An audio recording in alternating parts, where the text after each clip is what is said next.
I do have a book coming out. It's entitled She Has a Name. And I'm going to read, the bulk of my reading will be from that collection. I think I'll start with the New York poem. I'm originally from Tennessee. So I've been in New York for about 8 years now.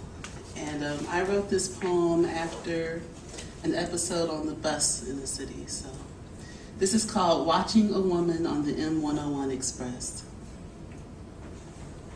You sit in a hard blue seat, one of the ones reserved for the elderly or infirm, a statue of need. Your mouth open as if waiting for water or medicine, as if mugged mid-sentence, or some ice age hit right after terrible news.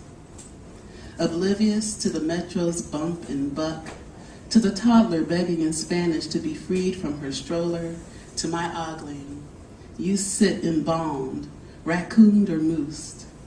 You have the kind of eyes that never quite close, even in deepest sleep, lids and undersized t-shirt that leaves belly exposed. Tears navigate moles, veteran swimmers of your creek bed face. I can't stop looking. You can't get over whatever has happened, so shell-shocked that birds could land and roost. I want to ask, just so you know someone is paying attention, but not enough to know what ravages. It's rude to stare. I'm from the South, a suburb where grief pulls the shades first, stays home if indecent. But your sorrow struts 4 rows down from me, strands you an astronaut on some distant, undiscovered moon.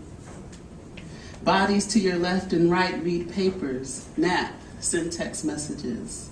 You sit in a hard blue seat, mouth open. I study the pink of your jaw and wonder if you'll come back before your stop comes.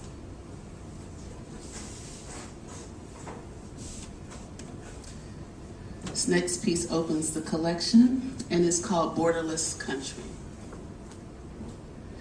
1 in 150 now, this glitch in babies poised to unlock the world. These daughters and sons of poets, store clerks, salesmen, singers, CEOs, janitors, actors cast into this permanent script. Souls we love turned like the faces of flowers thrust toward a rogue sun. We are the earth we walk. What seeps here? Is the air fighting back? Is the water slowing baskets down, sending them back upstream? Are we changing? Dear God, are they here to tell us in a way we cannot ignore that we aren't changing fast enough?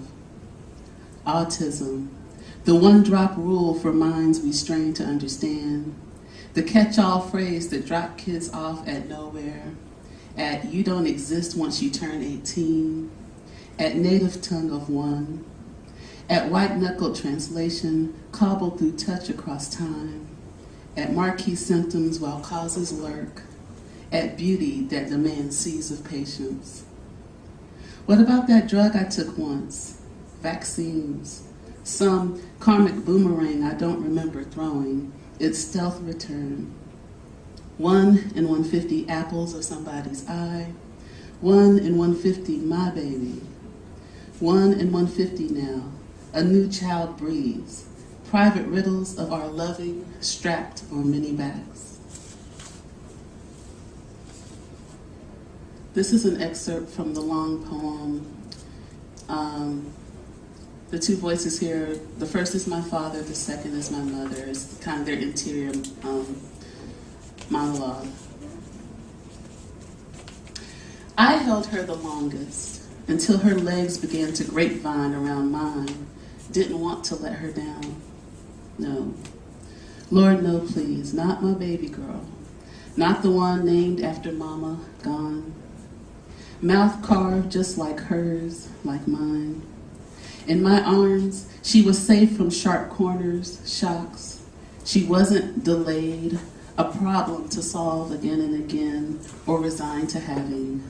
The world is aberrant, not us. The doctors, my wife, and others spoke of what was to come and what wasn't. No matter how hard I focused, couldn't bear to understand. What could I have done? What next? I didn't know, so I held her high in the boughs of my biceps, curled her safe as a spotted egg in the nest, held her as long as any father's strength could stand her growing weight. The last thing I ever wanted was to let her down. My chromosome limps in her bloodstream.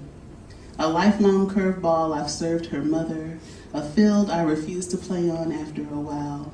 The proof, years later, my brother's son scales this cliff. I'm not allowed to say, I don't want to pay what she will cost us. I'll work myself into pulp, withhold my tongue, and practice nothingness. Cockroach logic. If I don't move, I'm not really against this wall, back gleaming in harsh light. I won't hold my wife's hand and skip words like stones. I'll become a dyke of a man, fall asleep in front of the TV nightly until I burst. I watched the backs of my college girlfriends trailing off to mobile lives. I watched them until they were blips. Ours was a sacred exile then, waterfalls of words between us, silhouettes in love, tending our own.